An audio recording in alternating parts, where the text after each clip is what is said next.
Kansas House Bill 2177 would stiffen criminal penalties for motorists repeatedly convicted of fleeing or attempting to elude authorities.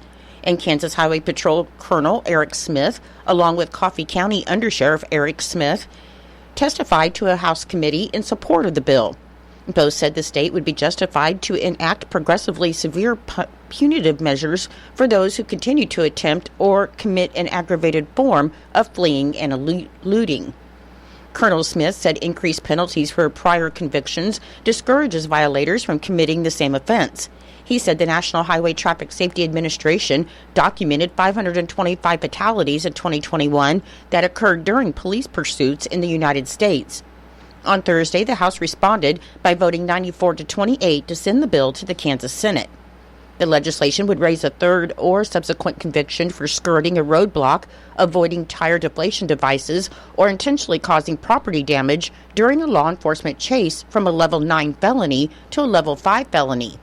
And the bill would also dictate that a person convicted a third or subsequent time of driving the wrong way into an opposing lane of traffic and forcing a motorist to take evasive action or colliding with the vehicle would face a level 4 felony rather than a level 9 felony. On Thursday, Governor Kelly in the Kansas Water Office announced the award winners for the second round of the Senate substitute for House Bill 2302 grant programs, which provide over $26 million in funding for water projects and technical assistance to communities across Kansas. In 2023, Senate substitute for House Bill 2302 increased the amount of state funding for the State Water Plan Fund, or SWPF, and created two new water-related grant funds, the Technical Assistance Grant Fund and the Water Projects Grant Fund. And in the first year, 34 municipalities and special districts related to water were rewarded $18 million. The grant program received over 300 applications in its first year, so an additional $10 million was provided in 2024 through the legislature to address the high demand for funding. Connie Owen, the director of the Kansas Water Office, said they're grateful for the legislature and Governor Kelly for approving this additional funding, as they received a large number of applications again this year, and this funding is necessary to Kansas communities. 39 technical assistance grants and 24 water project grants were awarded to 70 communities and special districts related to water, though over 270 communities applied for the 2024 funding period, requesting a total of $237 million. Senator Rick Billinger with Kansas Senate District 40 said Kansas's small agricultural towns are the lifeblood of our state, and this funding will help these communities have the clean and affordable water access they need to thrive. A total of $26,287,103 was awarded. Locally, for the Technical Assistance Grant Fund, Norcatur was awarded $134,700. And for loan assistance, NWKP and DC Hill City was awarded $1,104,952. To see the full list of funded projects, you can visit kwo.ks.gov. U.S. Senators Jerry Moran of Kansas, Chuck Grassley of Iowa, and Roger Marshall of Kansas introduced legislation to combat the high cost of prescription drugs and provide greater transparency of pharmacy benefit managers, or PBMs.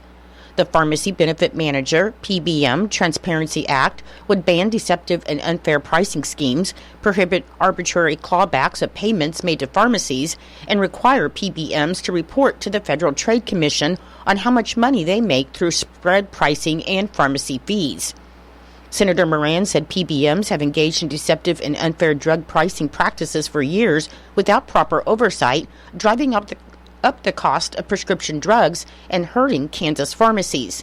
PBMs should be prohibited from unfairly manipulating costs, and this legislation would provide more transparency through reporting requirements to the FTC to help level the playing field for Kansas's pharmacies. The senators were joined by 9 other senators in introducing this legislation. In Nebraska news, Broken Bow is recovering after an explosion and subsequent fire left many without power on a mooring where actual air temperatures ranged from -30 to -20 degrees. Multiple explosions and a fire rocked the city of Broken Bow early Thursday morning, which started just after 6:15 a.m. at the downtown municipal power plant. The fire caused heavy damage, which led to an extensive power outage, and though most power has been restored in town, as of Thursday evening, several areas remained without electricity, including the municipal building, courthouse, and residences north of the railroad tracks. City officials confirmed that 2 city employees were inside the power plant during the explosion, and both sustained minor injuries. They were transported to Melham Medical Center. Broken Bow Mayor Rod Sonnenschein signed an emergency declaration, and 2 emergency shelters have been opened to help those without power, one at Third City Christian Church and another at North Park Elementary. Broken Bow Public Schools canceled classes due to the ongoing power issues, and administrators were offering help to those who need it.